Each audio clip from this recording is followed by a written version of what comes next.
Hello friend, welcome back to my channel. तो आज हम यहाँ पे डिस्कस करने वाले हैं हाइपर सेंसिटिविटी टाइप 4 रिएक्शन के बारे में। तो चलिए स्टार्ट करते हैं। ये जो टाइप 4 वाली हाइपर सेंसिटिविटी रिएक्शन होती है वो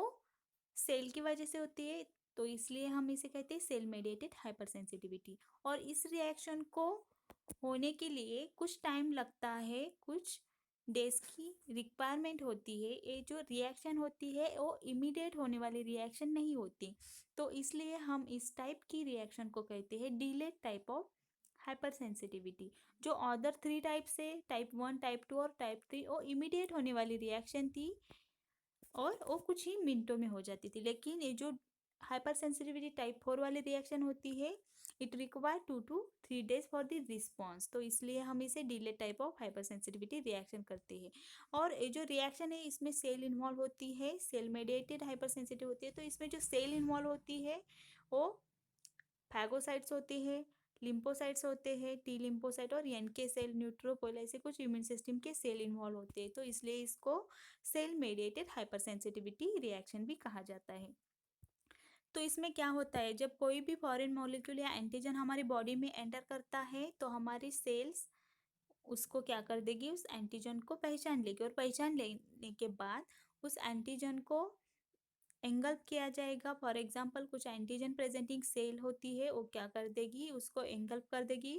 एंडोसाइटोसिस कर देगी, और एंडोसाइटोसिस करने के बाद उसको किल किया जाएगा, प्रोसेस किया जाएगा, डाइजेस्ट किया जाएगा, और उसकी पेप्टाइड बना के एमएससी मॉलिक्यूल के थ्रू टी सेल को, टी लिम्फोसाइट को प्रेजेंट किया जाएगा। इसके बाद टी लिम्फोसाइट क्या कर देगी, उसके जो कुछ रिसेप्टर प्रेजेंट होते हैं सेल के ऊपर, वो एमएससी क्लास 2 मॉलिक्यूल के थ्रू जो एंटीजन की पेप्टाइड प्रेजेंट की है उसको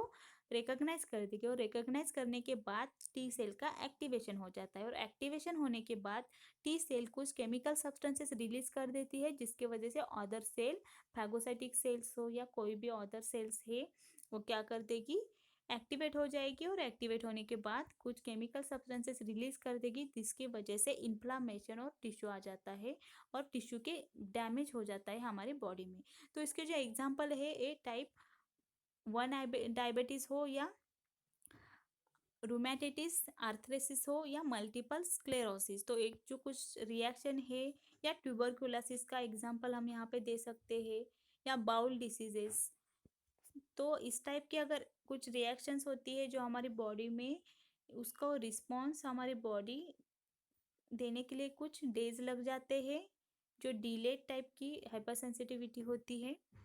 तो इसमें इतने सारे रिएक्शन होते हैं। अगर हम इसे डायग्रामेटिकली देखें तो सपोज ये है कोई एंटीजन जो बाहर से हमारी बॉडी में आता है। तो ये जब एंटीजन हमारी बॉडी में आता है तो हमारी बॉडी की कुछ एंटीजन प्रेजेंटिंग सेल्स है या हमारे टिश्यूज की सेल्स है, तो क्या कर देगी, इस एंटीजन को इंगल्फ कर देगी और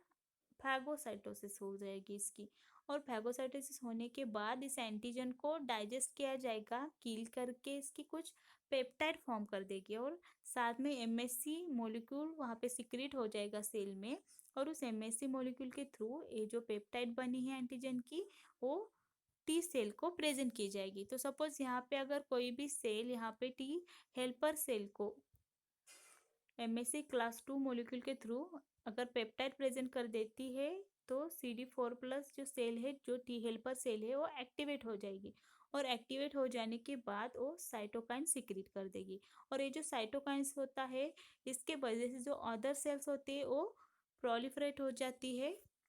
और एक्टिवेट हो जाते हैं। और एक्टिवेट होने के बाद सपोज यहाँ पे न्यूट्रोफिल एक्टिवेट हो गई है, तो ये एक्टिवेट हो जाने के बाद इसके अंदर जो कुछ ग्रैन्यूल्स प्रेजेंट होते हैं, बिकॉज ये जो न्यूट्रोफिल है ग्रैन्युलर सेल है, इसके अंदर कुछ ग्रैन्यूल प्रेजेंट होती है, और उस ग्रैन्यूल में कुछ केमिकल सब्सटेंसेस होते हैं, एंजाइम्स होते हैं। तो ये सेल एक्टिवेट हो जाने के बाद डिग्रैन्युलेशन कर देगी, या उसके जो एंजाइम है वो रिलीज कर देगी। फॉर एग्जाम्पल यहाँ पे कुछ एंजाइम रिलीज कर दिया है न्यूट्रोफिल सेल ने, और कुछ रॉ स्पेसिस जिसे हम रिएक्टिव ऑक्सीजन स्पेसिस कहते हैं, जो कि हमारे टिश्यू के लिए, सेल के लिए वेरी हार्मफुल होते हैं। तो इस टाइप की अगर कोई भी केमिकल सब्सटेंसेस रिलीज कर देती है, तो यहाँ पे हमारे टिश्यूज में क्या हो जाएगा, इन्फ्लामेशन या इंजरी हो जाएगी। अगर उसी तरह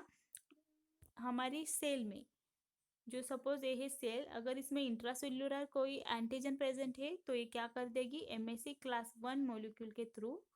ये क्या कर देगी, इसको पेप्टाइड प्रेजेंट कर देगी टी हेल्पर सेल को, सॉरी टी साइटोटॉक्सिक सेल को, जिसे हम CD8+ कहते हैं। तो सी साइटोटॉक्सिक सेल के ऊपर भी कुछ रिसेप्टर प्रेजेंट होते हैं जो एमएससी क्लास 1 मॉलिक्यूल के थ्रू जो पेप्टाइड प्रेजेंट की है उसको रिकॉग्नाइज करने का काम करते हैं। तो यहाँ पे BAC टी साइटोटॉक्सिक सेल जो है वो एंटीजन को रिकॉग्नाइज करने के बाद एक्टिवेट हो जाएगी, और एक्टिवेट हो जाने के बाद इसमें कुछ